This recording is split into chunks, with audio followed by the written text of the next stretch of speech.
खुद को बेहतर बनाने की चाहत, ये तो हम सब में होती है ना? सदियों से इंसान इसी कोशिश में लगा है। लेकिन आज टेक्नोलॉजी और डेटा के इस दौर में इस खोज को एक नया और फैंसी नाम मिल गया है, बायो हैकिंग। तो आखिर ये बायो हैकिंग है क्या? आसान भाषा में समझें तो ये अपनी सेहत से जुड़े पारंपरिक तरीकों से एक कदम आगे जाने जैसा है। ये अपने शरीर को डेटा की मदद से समझने और फिर उसे अपनी ज़रूरतों के हिसाब से बेहतर बनाने के बारे में है। मानो आप अपनी सेहत की गाड़ी के ड्राइवर खुद बन गए हैं। अब एक मज़ेदार बात बताऊं।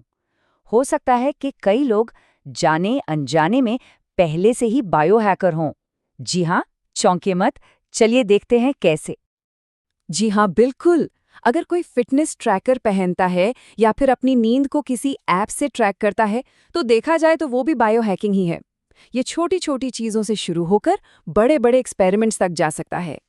तो आज की हमारी बातचीत में हम बायो हैकिंग के इसी सफ़र को समझेंगे। कहाँ से ये शुरू होता है, कहाँ तक जा सकता है, और हाँ, इसके साथ जो बड़े सवाल जुड़े हैं उन पर भी नज़र डालेंगे। तो चलिए शुरू करते हैं।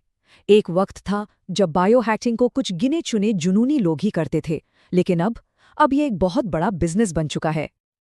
और इसकी एक बहुत बड़ी वजह है हमारी सोच में आया बदलाव। खास तौर पर जो युवा पीढ़ी है, वो अब बीमार पड़ने का इंतजार नहीं करती।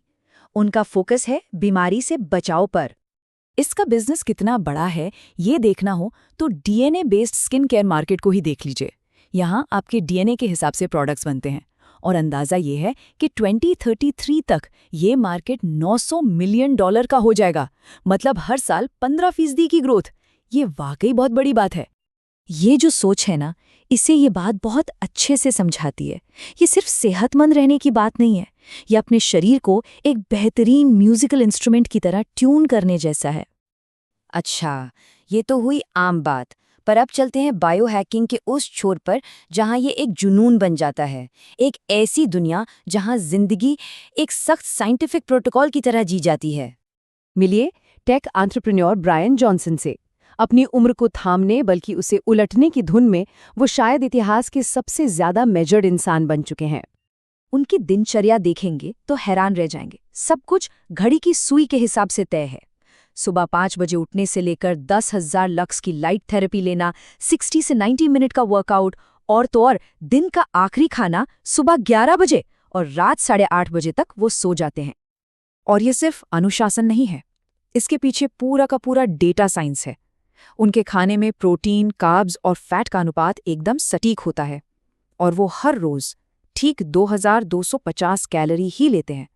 सोचिए जरा, कितना कंट्रोल है। अच्छा, ब्रायन जॉनसन तो एक तरफ हैं।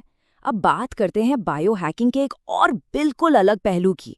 ये वो लोग हैं जो बड़ी बड़ी लैब्स के बाहर अपने गैराज या किचन में बायोलॉजी के साथ एक्सपेरिमेंट्स कर रहे हैं। अब इन दोनों ग्रुप्स की सोच में जमीन आसमान का फर्क है। जहां पारंपरिक वैज्ञानिक नियमों और कायदों में बंद कर धीरे धीरे काम करते हैं, वहीं ये डीआईवाई बायो हैकर्स सिस्टम की धीमी रफ्तार से परेशान हैं। वो विज्ञान को हर किसी के लिए सुलभ बनाना चाहते हैं। इसका एक बड़ा उदाहरण है ओपन इंसुलिन प्रोजेक्ट, जहां लोग खुद सस्ती इंसुलिन बनाने की कोशिश कर रहे हैं। और देखिए, ऐसा भी नहीं है कि ये सब हवा में हो रहा है। डीआईवाई बायो जैसे जो बड़े बायो हैकिंग ग्रुप्स हैं, उन्होंने अपने खुद के नैतिक कोड भी बनाए हैं, जिसमें पारदर्शिता, सुरक्षा और शिक्षा जैसी बातों पर जोर दिया जाता है। लेकिन यहाँ एक बहुत बड़ा सवाल खड़ा होता है, क्या सिर्फ एक कोड ऑफ एथिक्स काफ़ी है? खासकर तब जब आप क्रिस्पर जैसी टेक्नोलॉजी से जीवन के मूल कोड के साथ टिंकरिंग या छेड़छाड़ कर रहे हों। और यही बात पारंपरिक वैज्ञानिक समुदाय को परेशान करती है। उनका कहना है कि टिंकरिंग शब्द सुनने में बहुत कैजुअल लगता है, लेकिन जब आप डीएनए बदलने वाली टेक्नोलॉजी की बात कर रहे हो तो ये बहुत खतरनाक हो सकता है। बिना प्रॉपर ट्रेनिंग और निगरानी के इसके अंजाम अप्रत्याशित हो सकते हैं। तो चलिए अब इस बातचीत के सबसे अहम हिस्से पर आते हैं। खुद को लगातार नापने और बेहतर बनाने की इस दौड़ का हमारे मन और हमारी भावनाओं पर क्या असर पड़ता है। इसका एक मनोवैज्ञानिक पक्ष भी है जिसे नज़रअंदाज नहीं किया जा सकता। जब सेल्फ केयर एक परफॉर्मेंस मेट्रिक बन जाए, मतलब एक ऐसा काम जिसे बस नंबरों के लिए किया जा रहा हो, तो ये चिंता और जुनून को जन्म दे सकता है। हर वक्त अगर सुधार नहीं दिख रहा तो एक कमी की भावना घर कर सकती है। इसे डेटा फटीग भी कहते हैं। तो कुल मिलाकर बायो हैकिंग के दो चेहरे दिखते हैं। एक तरफ ये हमें अपनी क्षमता को समझने और अपनी बायोलॉजी पर कंट्रोल पाने का एक जबरदस्त टूल देता है, लेकिन दूसरी तरफ ये एक जुनून में भी बदल सकता है, एक ऐसी चिंता में जहां हम अपने शरीर की कुदरती आवाज सुनना ही भूल जाते हैं। और यहीं पर हम एक बहुत बड़े सवाल पर आकर रुकते हैं। जैसे जैसे हमें अपनी बायोलॉजी को बदलने की ताकत मिल रही है, ये तय कौन करेगा कि इसके नियम क्या होंगे? क्या ये फैसला सिर्फ कुछ लोग करेंगे, या वैज्ञानिक, या फिर हम सबको मिलकर तय करना होगा?